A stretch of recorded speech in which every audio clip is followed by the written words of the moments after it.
चीजें, इंसान के बातिन अंदरूनी चीजें, इसकी बहुत ज्यादा अहमियत है। इसको अकीदा कहते हैं, इसको तौहीद कहते हैं, जिसका ताल्लुक अल्लाह तबारक व तआला की जात से है, जिसका ताल्लुक अंबिया इकराम से है, रसूलों से है, फरिश्तों से है, अल्लाह तबारक व तआला की किताबों से है और तकदीर से है, क़ज़ा व क़दर से है, और इसी तरह यौम आखिर से है, आखिरत के दिन। इन तमाम चीजों को ईमानियात कहा जाता है। एक बहुत मशहूर हदीस है, उसे हदीस जिब्रील कहा जाता है। हदीस जिब्रील इसलिए कहते हैं, जिब्रील एक फरिश्ते का नाम है। ये वो फरिश्ता है जो तमाम अंबिया इकराम पर अल्लाह तबारक व तआला की वही को लेकर के नाजिल होते थे, आते थे।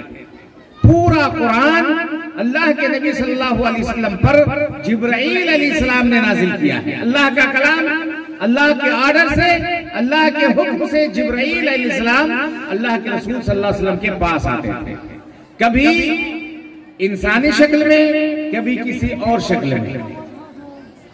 जिब्रील अलैहिस्सलाम, हदीस जिब्रील किसे कहते हैं कि अल्लाह के रसूल सल्लल्लाहु अलैहि वसल्लम मस्जिद नबवी में बैठे हुए थे, सहाबा किराम आपके इर्द गिर्द थे। जिब्रील अलैहिस्सलाम इंसानी शक्ल में, एक सहाबी थे, बहुत खूबसूरत सहाबी, बहुत खूबसूरत सहाबी, गालिबन हज़रत जिब्रील उसी सहाबी की शक्ल इख्तियार करके आते थे। ये अल्लाह तबारक व तआला ने फरिश्तों को ताकत दी है, कुव्वत दी है, कुदरत दी है कि वो अल्लाह के हुक्म से जो शक्ल, जो सूरत चाहे उस सूरत में अपने आप को ढाल देते हैं, वो शक्ल और सूरत इख्तियार कर लेते हैं। जिब्रील अलैहिस्सलाम फरिश्ते हैं। जिब्रील अलैहिस्सलाम के बारे में आता है कि जिब्रील अलैहिस्सलाम के 600 पर है, 600 पर। एक मर्तबा अल्लाह के रसूल सल्लल्लाहु अलैहि वसल्लम ने जिब्रील अलैहिस्सलाम को देखा कि जिब्रील अलैहिस्सलाम कुर्सी पर बैठे हुए हैं और जहां तक अल्लाह के रसूल सल्लल्लाहु अलैहि वसल्लम की निगाह जाती थी वहां जिब्रील अलैहिस्सलाम नजर आ रहे थे, यानी बड़ी शक्ल में 600 पर। तो उस शक्ल में अगर जिब्रील अलैहिस्सलाम अल्लाह के रसूल सल्लल्लाहु अलैहि वसल्लम के पास बार बार आते तो आपको परेशानी होती, आपको तकलीफ होती। इसलिए अल्लाह के रसूल सल्लल्लाहु अलैहि वसल्लम के पास जिब्राइल अलैहिस्सलाम इंसानी शक्ल में, दहलिया कल्बी एक सहाबी थे, उनकी शक्ल में आते थे और आकर के सहाबा इकराम अल्लाह के रसूल सल्लल्लाहु अलैहि वसल्लम को सवाल करते थे ताकि सहाबा इकराम अल्लाह के रसूल सल्लल्लाहु अलैहि वसल्लम सहाबा इकराम सीख ले। आप सल्लल्लाहु अलैहि वसल्लम बैठे हुए थे, सहाबा इकराम बैठे हुए थे। जिब्राइल अलैहिस्सलाम आए इंसानी शक्ल में, आकर के आप सल्लल्लाहु अलैहि वसल्लम से सवाल करने लगे, अल्लाह के रसूल सल्लल्लाहु अलैहि वसल्लम ईमान किसे कहते हैं, ईमान किसे कहते हैं। यही अकीदे की चीजें हैं, ईमानियात हैं, तौहीद है, एतकाद है, शरिया है, सुन्नत, बहुत अहम चीजें। हमारा अकीदा सही होना चाहिए। अकीदे में अगर गड़बड़ी है, अकीदे में अगर खोट है, ईमानियात में अगर खोट है, गैबियात में अगर खोट है, तो फिर हो सकता है कि अल्लाह ताला हमारी इबादत कबूल ना करे, हमारी मेहनत, नमाज, रोजा, हज, ज़कात ये सब बर्बाद हो जाए। इसलिए कहते हैं अल अकीदतु अव्वलन, सबसे पहले अकीदा, अकीदे की इस्लाह करनी चाहिए, तौहीद को मजबूत करना चाहिए, है मजबूत।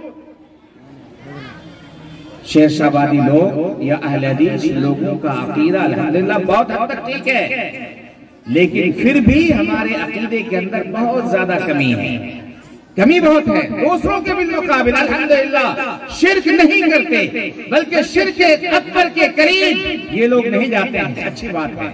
लेकिन हमसे लाशऊरी तौर पर कभी कभार शिर्क अकबर हो जाता है और बाज लोग जहालत की वजह से शिर्क अकबर में भी मुब्तला हो जाते हैं। तो अकीदा हमारा सही होना चाहिए। और जिस मौजू पर मैं आपके सामने कुछ बोलना चाहता हूं उसका ताल्लुक भी अकीदा से है। अकीदा वो है शफाअत। अकीदा ये है कि ईमान का छठा रुकन ये है कि कयामत कायम होगी, यौम आखिर पर ईमान लाना, आखिरत के दिन पर ईमान लाना, कयामत के दिन पर ईमान लाना। अहले इल्म ने नुसूस को, कुरान और अहादीस की आयतों को और हदीस को सामने रख करके ये लिखा है कि कयामत की दो किस्में हैं, एक कयामत सुगरा और एक है कयामत कुबरा, और दोनों के मजमूए का नाम है आखिरत पर ईमान, अल ईमान बिल यौमिल आखिर। कयामत सुगरा किसे कहते हैं? जिस दिन इंसान की रूह कब्ज हो गई, मौत हो गई, मौत से लेकर के अज़ाब कब्र, नईम कब्र, मुनकर और नकीर का सवाल और कब्र में रहना, यहाँ तक के सूर फूंका जाए, इस पूरे मरहले को कयामत सुगरा कहते हैं, यानी छोटी, सुगरा मतलब छोटी, छोटी कयामत। और कयामत कुबरा क्या है?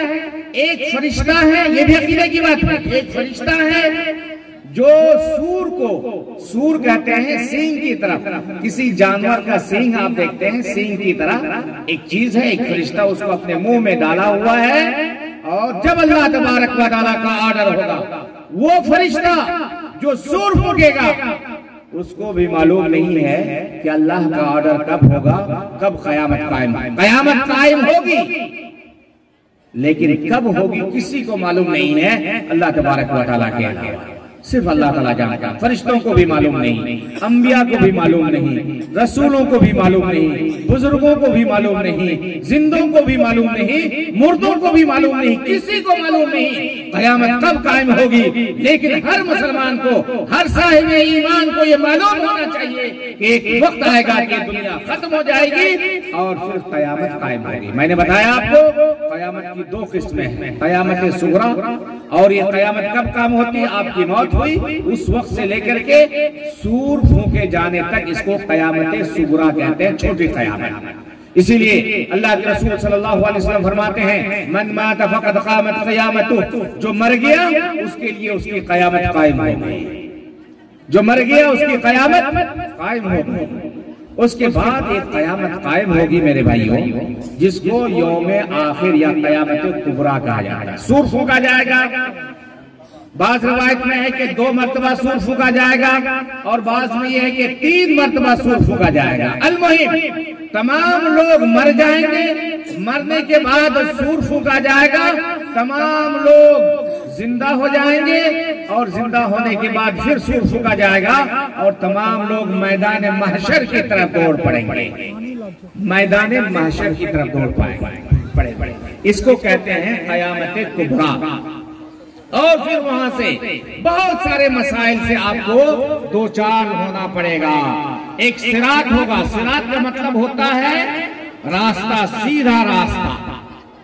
एक सीधा रास्ता होगा कब्र से उठने के बाद, और आपको उस रास्ते से पार होना पड़ेगा। अल्लाह तबारक व तआला फरमाता है, व इन मिनकुम इल्ला वारिदुहा, सबको उस रास्ते से गुजरना, अच्छों को भी बुरों को भी। और उस रास्ते के बारे में, उस सिरात के बारे में हमारे नबी जनाब मोहम्मद रसूलुल्लाह सल्लल्लाहु अलैहि वसल्लम ने फरमाया कि वो बाल से भी ज्यादा, बाल, ये बाल से भी ज्यादा, एक बाल से भी ज्यादा बारीक होगा, और तलवार, तेज तुन तलवार से भी ज्यादा वो तेज होगा।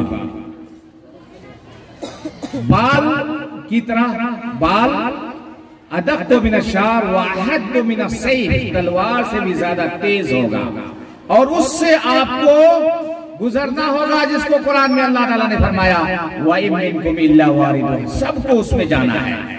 ये अल्लाह तबारक व तआला ने हर इंसान के लिए ये रख दिया है, मुकद्दर कर दिया है कि सबको उस सिरात से पार करना होगा। इसको कहते हैं सिरात। और फिर सिरात पार करके जन्नत से पहले एक ऊंची जगह होगी, गौर से सुनिएगा, एक ऊंची जगह होगी, एक नुमाया जगह होगी, एक मैदान होगा, जिसको कहते हैं अरबी जबान में या हदीस की जबान में कंतरा। कंतरा का माना अरबी जबान में होता पुल। आप कोई भी पुल देखें वो थोड़ा सा ऊंचा होता है। रास्ते से आप जा रहे हैं, कहीं भी पुल है, नदी है, ये दो अलग अलग चीज हैं। अक्सर लोग, अक्सर उलमा या बहुत सारे उलमा, दो है। एक है सिरात, सिरात का मतलब होता है सीधा रास्ता, और एक होता है, एक है अंतरा, एक पुल होगा जन्नत से पहले, जन्नत में दाखिल होने से पहले वहां से कुशादा ऊंची जमीन होगी, वहां तमाम लोग रोक दिए जाएंगे, जन्नत में दाखिल होने से रोक दिए जाएंगे।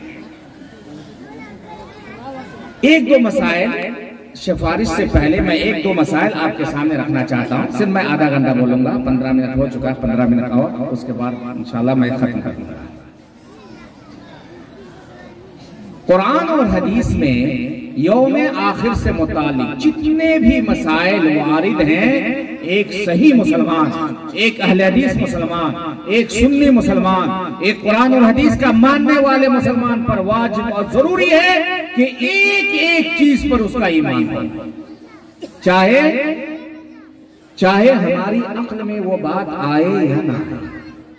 इनकार नहीं करना है सिर्फ इसलिए कि हमारी अक्ल में आने वाली बात नहीं है, इसको कहते हैं ईमान। सिर्फ ईमान ये नहीं है कि आप नमाज पढ़ें, सिर्फ ईमान नहीं है कि आप ईदैन की नमाज पढ़ लें, सिर्फ ईमान नहीं है कि आप सदका और खैरात करें, सिर्फ ईमान नहीं है कि आप हज कर लें। ईमान ये है कि आपका ईमान हो, मजबूत ईमान हो कि कुरान करीम के अंदर जो चीज भी वारिद है, जिस चीज का भी कुरान करीम के अंदर जिक्र है, उन तमाम चीजों पर आपका ईमान होना चाहिए, मजबूत ईमान कि कुल्लुम मिन इंद रब्बिना, जो कुछ भी कुरान में है वो